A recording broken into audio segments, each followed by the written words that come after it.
Hey, Royal Sussex Squad, welcome back to the channel. Today, we're diving into the latest debacle involving Prince Harry and the issue of his security.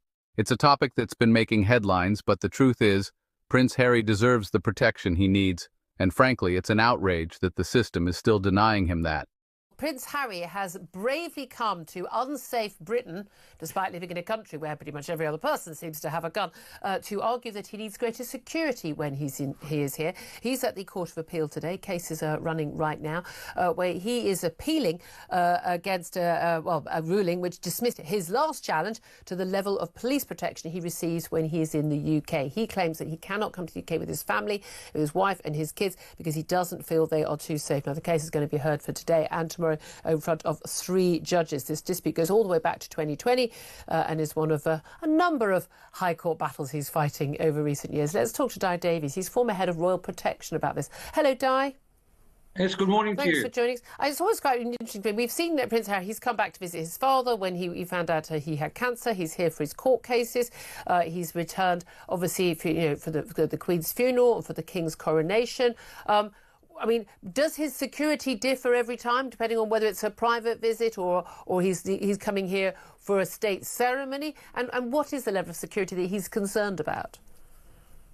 Well, it's a complex old scenario because VRAVEC, the committee that decides the level of security, as I understand it, have come up that if he gives notice, they will consider each visit, depending on what it is, on its merits. In terms of risk assessment, every time he comes, somebody, I can assure you, will have carried out a risk assessment. The truth is, they decided, rightly or wrongly, 3.5, 4 years ago, that he wasn't entitled to 24/7 protection like his father and his brother because he no longer is a working member of the royal family. As I understand it, he always has a liaison officer from my former command, Royalty Protection. In other words, he will get a liaison officer. One of his beefs is that his current security, who many of them are ex-Royalty Protection officers paid 3 times what they would have been by the Met, they are still with him. They know perfectly well the score. If there is a risk to him, no government department will hide it, not make them aware. So this is all a complete, utter nonsense and a waste of your money and mine. That's interesting because I thought one of the concerns he had is that his security can't have guns, even if they're ex-Royal Protection, ex-Met. They can't carry guns because they're private security, and he wants people who could protect him and his wife and his kids if he's here.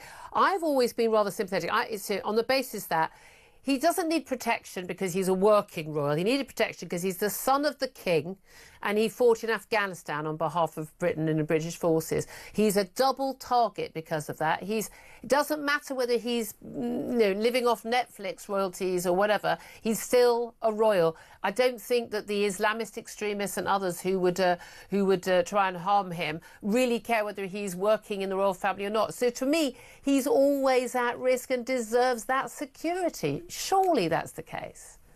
Well, I understand that point of view, and to a degree I have some sympathy. But as I say, each visit, each time will be assessed.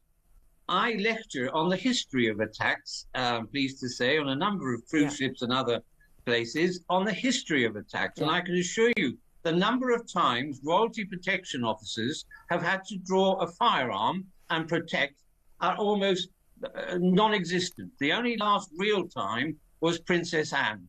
When she was attacked in the Mall. So the truth is, you don't really need, as far as I know, and of course I'm retired now, a gun to protect anyone in this country. Yes, certain members of the royal family do get it because of their status.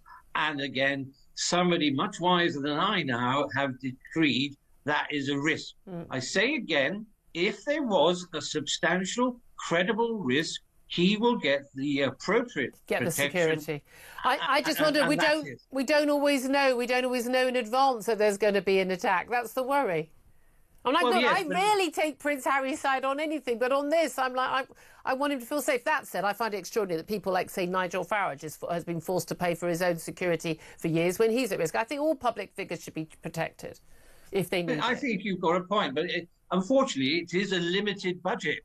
and it'd be lovely to give everybody. But I also am aware that a number of his cousins, aunties, and others no longer, and one could argue that they are as much at risk because of their status and what they've been. I think they're not as high profile. I think that's magic. He's chosen to be more high profile, hasn't he? We'll have to leave it there. Doug Davis, thank you so much. Very quick word from Tom Slater on that. No, I do see both sides of this. On the one hand, surely he can fund this himself, but there's obviously the special protections, the special coverage, the things that basically the Home Office won't allow you and your security guards to do. I think he's going to lose this case again. I mean, he's basically bringing cases against his father's government, His Majesty's government. I think he's going to lose it again, but it's interesting. He always feels safe to come here when he wants to come here. But again, he says he won't be with the family. I think it's more down to Meghan not wanting to come, to be honest. She's busy making jam. Prince Harry, a decorated war veteran who served in Afghanistan and is the grandson of the late Queen Elizabeth, has been at the center of a major dispute over his security when in the UK. Let's take a moment to put this into perspective. Harry is no ordinary citizen. He's a royal. He's a public figure, and his safety should never be negotiable. But here we are, in 2025, and Prince Harry is being forced to fight in court to ensure his family and himself are properly protected when they visit the UK. Can you believe it? The UK government has denied him 24/7 security, saying that since he is no longer a working royal, he doesn't qualify. This is despite the fact that he is still a high-profile target, particularly after his military service and his outspoken stance on global issues. It's deeply unfair. Harry, like any other person, should be able to move freely and safely, especially when he's in the UK. The fact that he has to go to court to secure basic protection for his family is simply wrong. To make matters worse, even when Harry has hired private security, they are unable to carry firearms, putting him and his family at even greater risk. He's essentially being told to fend for himself, despite the threats on his life. The hypocrisy is staggering. We've seen public figures like Nigel Farage paying for their own protection, but the UK government refuses to give Harry the security he needs, even though he's a direct descendant of the Queen. It's not about him being a working royal anymore. He's still a member of the royal family, and that should mean something. Harry's security isn't a luxury or a privilege, it's a necessity. Whether he's attending a family funeral, a court case, or a state ceremony, he's still at risk. The authorities know this. The risk is real, and it's time that the government took responsibility for his safety. But instead, we see endless debates, bureaucracy, and finger-pointing. Meanwhile, Harry is left in the crossfire, fighting for the safety of his loved ones. It's time for us to stand up and support Prince Harry and Meghan Sussex. They've been through enough, and they shouldn't have to fight for their safety. If you believe in fairness and justice, make sure to hit that subscribe button and leave us a super thanks to help keep this channel going strong.